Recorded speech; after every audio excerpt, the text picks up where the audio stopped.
Should you be looking forward to brighter days ahead as a silver and gold investor? But right now, do you sometimes feel like you're swimming against the current, fighting an uphill battle?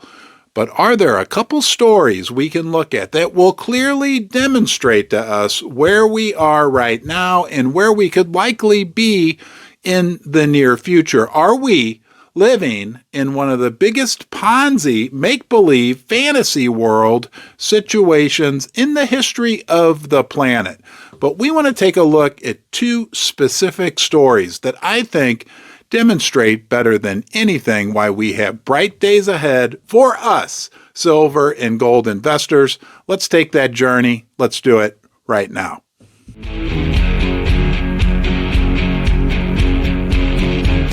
We can thank channel sponsor Pimbex for allowing us to go on this journey. If you decide that you want to buy some silver, gold, or platinum, do yourself a favor. Check out Pimbex, P-I-M-B-E-X, Pimbex.com. It's fun to spell, it's fun to say, but it's even funner to save a lot of money when you buy silver, gold, or platinum. Check out Pimbex. I think they're best, and I think you will too. So, now that we're preparing for this journey, we have our bags packed.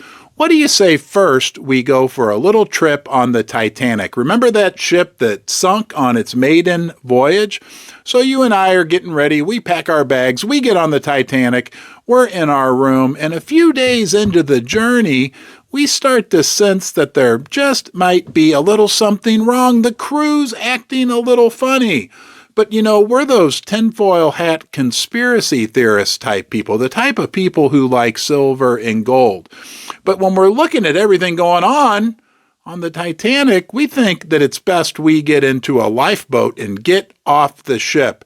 As a matter of fact, you and I, we get onto the very first lifeboat. It's called Silver and Gold. And a few other people join us, maybe just 1 out of 100 of the passengers on the Titanic.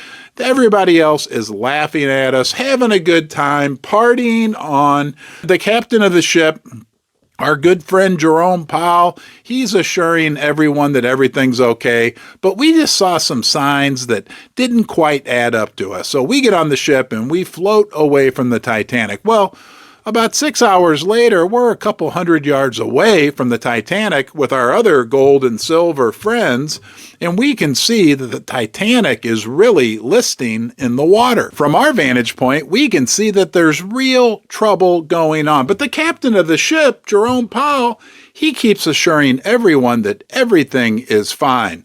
They're going to have a soft landing. Heck, even the second in command, her name happens to be Janet Yellen, she's telling everything's fine. Hey, if just go up to the top deck, there's a great band playing. It's called S&P 500. We've got free drinks. Just enjoy yourself. Everything is great.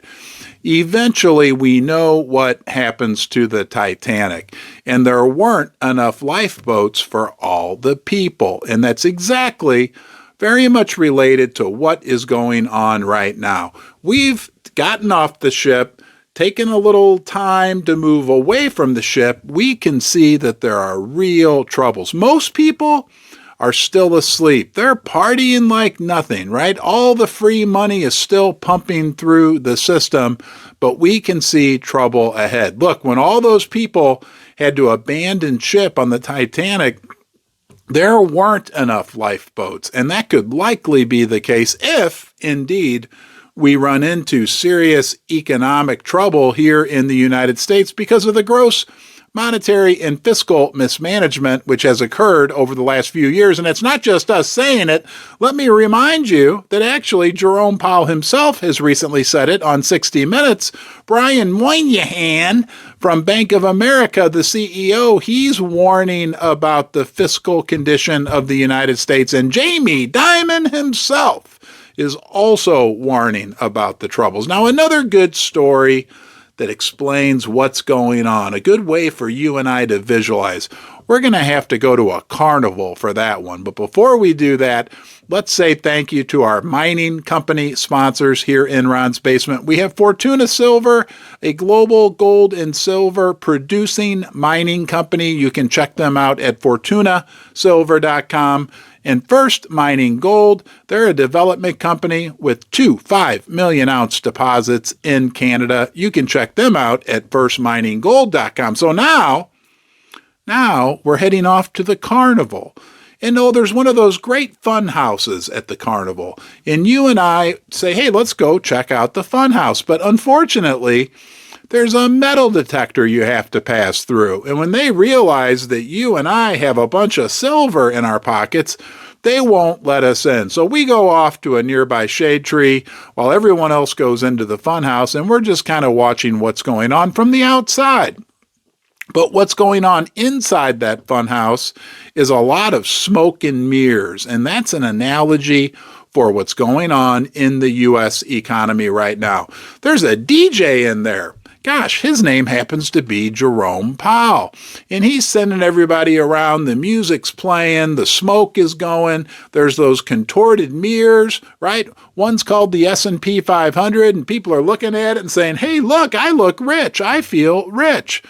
But a little trouble breaks out in the funhouse. A little fire starts, and a few people realize, and they get out while they can. But Jerome keeps playing the music louder and louder, more smoke, more mirrors. And when everybody finally realizes, they go rushing for the exit. And you know what that exit says? Silver and gold. But the exit's just not big enough to accommodate all the people. Only a few are successful in getting through the door.